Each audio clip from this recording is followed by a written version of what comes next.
روایت یک خبرنگار از تنهایی در دیار غربت. این متن برگرفته از راهنمای فرهناز فروتن، یکی از خبرنگاران برجسته افغانستان است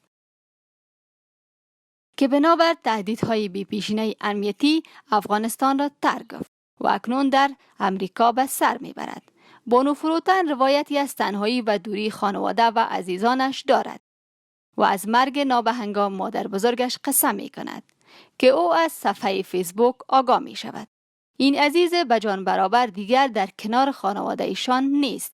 در چند سال پسین خبرنگاران زیادی با تهدید مرگ روبرو شده اند و ناگزیر که افغانستان را ترک کنند.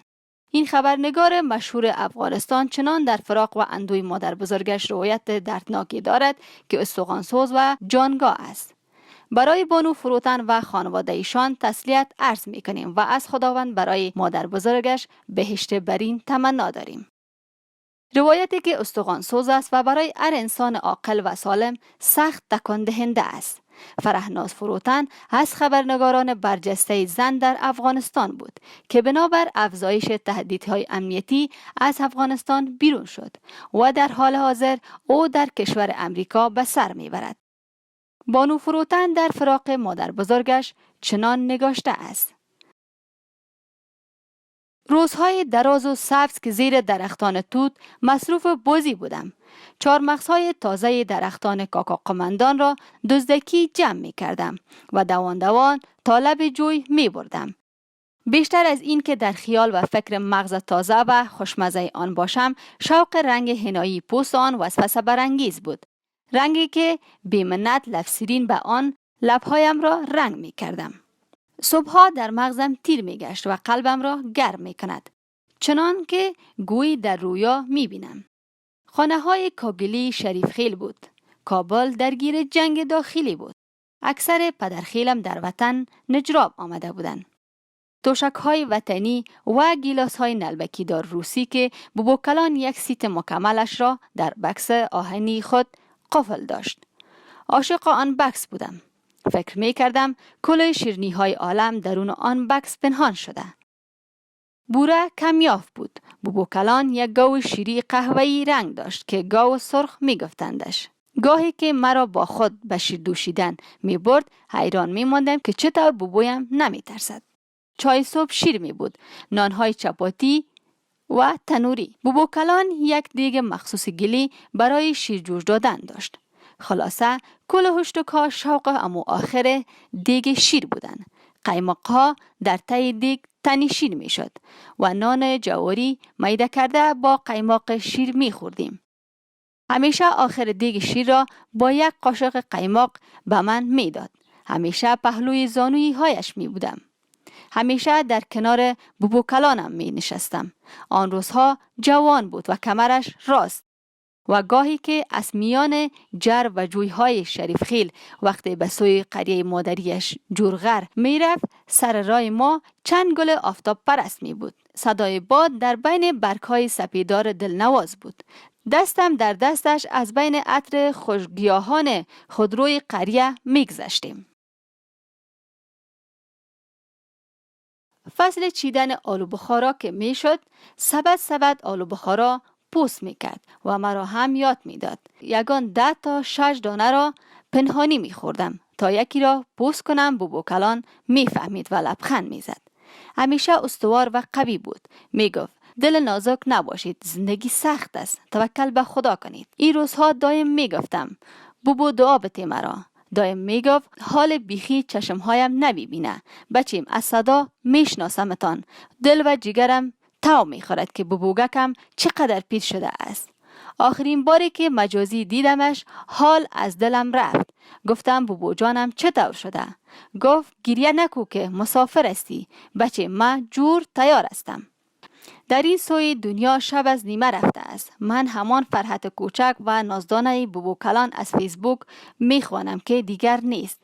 با تمام خوش اخلاقی هایش، با تمام وزنی که خانواده مرا به هم پیوند زده بود و با آن کاریز ما رفت. همیشه می گفت عمر ما در جنگ و ناآرامی ها گذشت.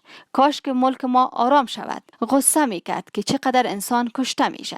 زندگی امین است، طاقت فرسا و تلخ، گاهی چنان تلخ که گویی روحت را خودت می جویی، تکه تکه می کنی، چنان نفسگیر که گویی کسی گردنت را محکم در عمق سیاه و ترسناک آب فرو کرده است. نه می میری نه زنده هستی، فقط جان می کنی. صدای شکستن کلمات پدرم را شنیدم که چون پسرک کوچک در سوک مادرش گریه می کرد. میگه با عمه ها و کاکاهایت همه یک جا هستیم، جمع شده ایم و من اینجا در اتاق تنها به چنگ ناتوانی این دستهای سیمانی فکر می کنم. خدا حافظ ببو جان، روزهای سبز و سبکبالی که هرگز دیگر بر نخواهد گشت. افغانستان از سال 2018 میلادی بدین سو گواه مرگبارترین رویدادهای هراس افغانانه بر خبرنگاران بوده است. بر بنیاد گزارش مفصلی که روزنامه 8 صبح از تلفات و تهدیدها در برابر خبرنگاران منتشر کرده است، دست کم 25 خبرنگار در 2020 میلادی جانهایشان را از دست دادند و در سال 2021 نیز برای خانواده‌های رسانه‌های افغانستان فاجعه بار بود. بر بنیاد گزارش روزنامه 8 صبح، مرکز خبرنگاران افغانستان گزارش سالانه خود درباره خشونت علیه خبرنگاران را نشر کرد. در این گزارش گفته شده است کشتار هدفمند خبرنگاران و تجدید خودسانسوری در افغانستان در سال میلادی که گذشت افزایش یافته بود. طبق گزارش این نهاد 112 قضیه مرتبط خبرنگاران رسانه‌ای و رسانه‌ها که شامل کشته، مجروح، خشونت فیزیکی، توهین و تحقیر، تهدید فشار و ارعاب و یا حمله و اعمال خرابکارانه می شود ثبت شده است. احمد قریشی رئیس مرکز خبرنگاران افغانستان در این باره گفته است سال 2020 به لحاظ آسیب هایی که به جامعه رسانه‌ای افغانستان زده است متمایز از سال 2019 بود. از 8 مورد منجر به جان باختن کارمندان رسانه‌ای 6 مورد آن تروریستی بوده است که در کنار ازدیاد موارد تهدید و افزایش سازمان یافته، محدودیت در دسترسی به پیشتر شدن ترس و خودسانسوری های خبرنگاران دامن زده است. به گفته او بیماری کووید 19 نیز دست کم جان 7 کارمند رسانه‌ای را گرفته است. مرکز خبرنگاران افغانستان که این آمار با ارقام سال 2019 شباهت دارد، اما به لحاظ هدفمند بودن بیشتر رویدادهای قتل کارمندان رسانه‌ای بی سابقه بوده است. آمار مرگ خبرنگاران افغانستان نشان می دهد که 3 مجری، 2 گزارشگر، 1 تصویربردار، 1 کارمند فنی و 1 کارمند خدماتی رسانه‌ای در جریان سال 2020 میلادی کشته شدند. سفر محمد عطل مجری رادیو سمون در لشکرگاه، احمد خان نوید مجری رادیو صدای غور در فیروزکوه، میر و احمد شاه امیری گزارشگر و شفیق زبی تصویربردار تلویزیون خورشید در کابل، الیاس دایی گزارشگر رادیوی آزادی در لشکرگاه، ملاله میوند مجری تلویزیون انعکاس و طاهر خان راننده این رسانه در جلال آباد و رحمت نیکزاد تصویربردار آزاد همکار با تلویزیون الجزیره و خبرگزاری اسوشیتد پرس در غزنی در جریان سالهای گذشته میلادی کشته شدند. همچنان یماسیاوش مجری پیشین تولونیوز نیز بر اثر یک انفجار در کابل کشته شد که مرکز خبرنگاران افغانستان میگوید که تاکنون ارتباط این حادثه با کار رسانه‌ای ثابت نشده است. او در آن زمان در بانک مرکزی کار میکرد. مرکز خبرنگاران افغانستان درباره مرگ فردین امینی نیز گفته است که تحقیقات ابتدایی پلیس در مورد قتل فردین امینی، مجری تلویزیون آریانا نیوز گواه بر قتل او و یا کشته شدن از سوی یک عامل انسانی و یا جنگ نیست. این مرکز نامهای آنها را در فهرست قربانیان جامعه رسانه‌ای درج نکرده است. در جریان سال 2020 میلادی 19 خبرنگار و کارمند رسانه‌ای نیز در رویدادهای جنایی همچنان تروریستی در ولایت مختلف کشور زخمی شدند. همچنان طبق گزارش مرکز خبرنگاران افغانستان در این مدت شمار قابل ملاحظه‌ای از رویدادهای خشونت، تهدید، توهین خبرنگاران نیز به ثبت رسیده است. این قضایا شامل 45 مورد تهدید، 11 مورد خشونت فیزیکی، 6 مورد بازداشت، 6 مورد ربوده شدن و 4 مورد اقدام مسلحانه علیه خبرنگاران و رسانه ها است.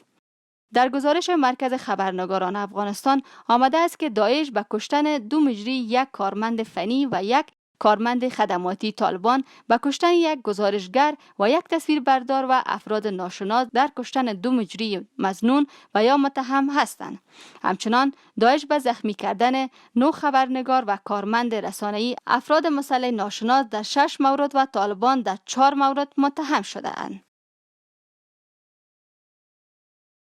در پیوند به 45 مورد تهدید روزنامه‌نگاران، مرکز خبرنگاران افغانستان توضیح داده است که در 12 مورد مقام‌های دولتی، 11 مورد طالبان، 6 مورد افراد ناشناس، 5 مورد امنیت ملی، 4 مورد افراد زورمند، 3 مورد پلیس، 1 عضو مجلس نمایندگان، 1 نماینده شورای ولایتی، محافظان رئیس جمهور و 1 افسر ارتش به تهدید خبرنگاران متهم هستند.